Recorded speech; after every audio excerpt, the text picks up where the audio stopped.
Question number 60. An entity enters into a contract with the customer on 1st April 2001 for the sale of machine and spare parts. The manufacturing lead time for the machine and spare parts is 2 years. एक entity है वो एक customer के साथ contract में enter होती है 1 अप्रैल को ही कि वो मशीन को सेल करेगी और उसके स्पेयर पार्ट्स है उसको भी सेल करेगी। जो मैन्युफैक्चरिंग की जो लीड टाइम है मशीन और स्पेयर पार्ट्स की वो 2 साल है, यानी 2 साल के अंदर वो मशीन जो है और उसके स्पेयर पार्ट्स बन जाएंगे। Upon completion of manufacturing the entity demonstrate that the machine and spare parts meet the agreed upon specification in the contract. Complete होने के बाद जो एंटिटी है वो ये कहती है कि मशीन और स्पेयर पार्ट्स हैं वो जो भी कॉन्ट्रैक्ट में स्पेसिफिकेशंस जो दी गई हैं वो उससे मैच करते हैं। The promise to transfer the machine and spare parts are distinct and the result in two performance obligation that each will be satisfied at a point in time. Promise जो है machine का और spare parts का ये 2 अलग अलग जो है परफॉर्मेंस ऑब्लिगेशंस हैं और वो पॉइंट इन टाइम में जो है वो सेटिस्फाई होंगी। 31 मार्च 2003 को, यानी ठीक 2 साल बाद। 2 ईयर्स बोला था ना, इधर एक था इधर 3, तो 2 साल बाद।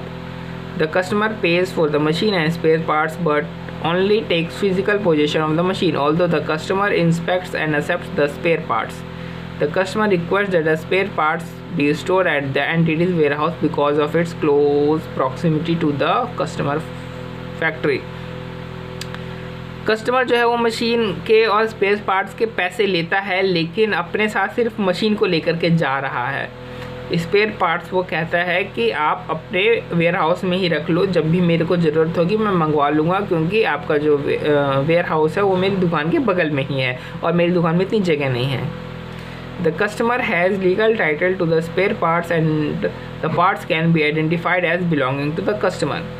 जो कस्टमर है उसका लीगल राइट है स्पेयर पार्ट, जाहिर सी बात है उसने परचेज़ किया, पेमेंट भी दी, तो उसका लीगल राइट हो गया। और जो पार्ट्स है स्पेयर पार्ट्स हैं जो मशीन के, वो अलग से आइडेंटिफाई किए जा सकते हैं कि हाँ ये जो है वो इस कस्टमर का स्पेयर पार्ट्स है, यानी समझ रहे हो, सेपरेटली आइडेंटिफाई हो सकते हैं। Further more the entity stores the spare parts in a separate section of its warehouse and the parts are ready for immediate shipment at the customer request. यानी कहता है कि उस जो स्पेयर पार्ट है उसको एंटिटी ने इस तरीके से रखा हुआ है कि वो हमेशा अवेलेबल रहेंगे शिपमेंट के लिए, यानी 100% अवेलेबल रहेंगे, जब को हम तब उसकी शिपमेंट करवा देंगे। The entity expects to hold the spare parts for 2 to 4 years and the entity does not have the ability to the spare parts or direct them to other customer. Entity को ये लगता है कि इसे ये spare parts 2 से 4 साल के लिए रखने पड़ जाएंगे और एंटिटी के पास ये एबिलिटी नहीं है कि वो स्पेयर पार्ट्स को खुद यूज़ कर ले या किसी और कस्टमर को दे दे। How will the company recognise revenue for sale of machine and spare parts? Is there any other performance obligation attached to this sale of goods? तो सबसे पहले इसके पास 3 परफॉर्मेंस ऑब्लिगेशन है। मशीन की सेल, यहाँ पे तो 2 तो ये बता ही रखी थी कि 2 ये अलग अलग जो है वो ये परफॉर्मेंस ऑब्लिगेशन है 2, ये मशीन की सेल और स्पेयर पार्ट्स की सेल 2 अलग अलग है। लेकिन यहाँ पे 3 है, जैसे कस्टोडियल सर्विस जो ये दे रहा है वो भी तो परफॉर्मेंस ऑब्लिगेशन हो जाती है ना, तो इसके पास 3 परफॉर्मेंस ऑब्लिगेशन है, ठीक है। फिर रिवेन्यू जो बिल एंड होल्ड अरेंजमेंट होता है उसमें रिवेन्यू तब रिकॉग्नाइज करते हैं जब कंट्रोल पूरी तरीके से ट्रांसफ़र कर दिया जाए कस्टमर को। अब हम यहाँ पे देखते हैं कि क्या कंट्रोल जो स्पेयर पार्ट्स का है वो पूरी तरीके से कस्टमर को ट्रांसफ़र कर दिया गया है, ठीक है। तो देखते हैं, इसके लिए 4 कंडीशन है, 4 कंडीशन फुलफिल होनी चाहिए। तो पहली कंडीशन, क्या जो प्रोडक्ट जो आपने बेचा है, यानी इस केस में स्पेयर पार्ट्स जो आपने बेचा उसको सेपरेटली आइडेंटिफाई किया जा सकता है? जी बिल्कुल किया जा सकता है। देखो यहीं पे कहीं लिखा हुआ था कि इसको हम सेपरेटली आइडेंटिफाई कर सकते हैं। कहाँ गया, देखते हैं, 1 मिनट रुक जाओ।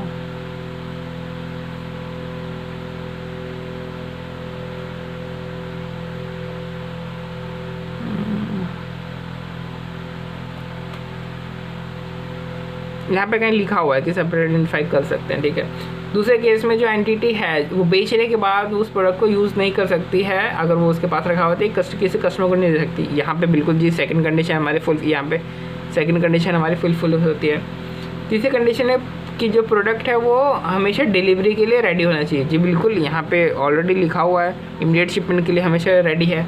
चौथी कंडीशन है कि जो वो कस्टमर के रिक्वेस्ट पे ही वो जो प्रोडक्ट है उसको अपने पास रखना है। जी बिल्कुल, यहाँ पे देखो कस्टमर ने तो बोला है कि प्रोडक्ट को अपने पास रख लो आप। एक मिनट, पहले भी देख लेता हूँ, पहली वाली भी है यहीं के लिखी हुई है।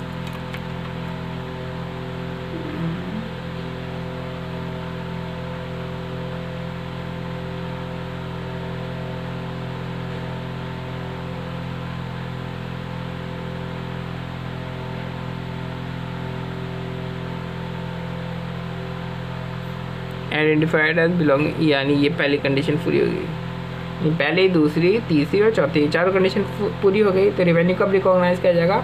जब कंट्रोल जो है वो कस्टमर को ट्रांसफ़र किया गया है। ठीक है,